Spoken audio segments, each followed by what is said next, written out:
ပယ်လေအောက်ခြေမှာအေးအေးဆေးဆေးနဲ့အာလူးအိတ်ကြီးတစ်လုံးလိုလဲလဲအောင်နေတဲ့ဒီတတော်ကြီးကိုကြည့်လိုက်ပါသူတို့ကရေသွီးမတွေလို့ပြောရင်သင်ယုံမလားဟုတ်ပါတယ်ရှေးခေတ်သင်္ဘောသားရဲ့ရေသွီးမပုံပြင်တွေဟာဒီတတော်ကြီးတွေစီကနေစတင်ခဲ့တာပါ Daily Point မြန်မာကနေကြိုးဆိုပါတယ်ကျွန်တော်တို့ရဲ့နေ့စဉ်ဘဝတွေကစိတ်ဝင်စားစရာအကြောင်းအရာတွေနဲ့ကမ္ဘာတဝန်းမှာထူးဆန်းထွေလာဘဝတူတာတွေကိုတင်ဆက်ပေးနေတာဖြစ်ပါတယ်ဒီနေ့မှာတော့ပယ်လယ်နွားလို့လည်းခေါ်ကြတဲ့ဒူကောင်းလေးတွေရဲ့အကြောင်းကိုတင်ဆက်ပေးသွားမှာပါဒူကောင်းတွေဟာကြီးလိုက်ဟဲ့အရန်ကိုအေးအေးဆေးဆေးနဲ့ဖော်ရွေတဲ့ရုပ်ရည်ရှိပါတယ်သူတို့ဟာနိုးတိုက်သတ္တဝါတွေဖြစ်ပြီးပယ်လယ်ထဲမှာနေထိုင်ကြတာပါဘာကြောင့်ရေသူမလို့အခေါ်ခံရတာလဲဆိုတော့သူတို့ရေကူးတဲ့ပုံစံဟာအဝေးကကြည့်ရင်လူတစ်ယောက်နဲ့စင်သူယောက်ရှိတာကြောင့်ပါ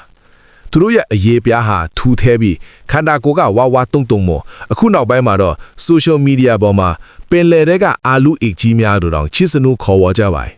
သူတို့ဟာတတ်လွတ်စားတဲ့တသက်ဝါတွေပါ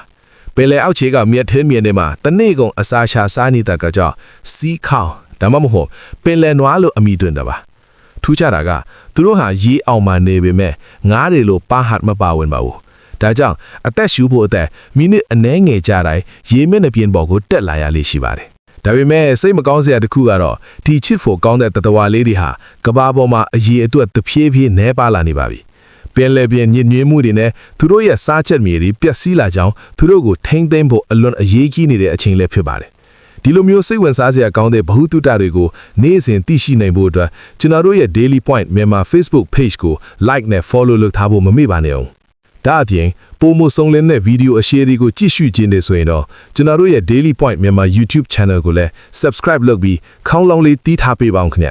အဆုံးထိကြည့်ရှုပေးတဲ့အတွက်ကျေးဇူးတင်ပါတယ်နောက်ထပ်ဗီဒီယိုမှာပြန်ဆုံကြမယ်နော်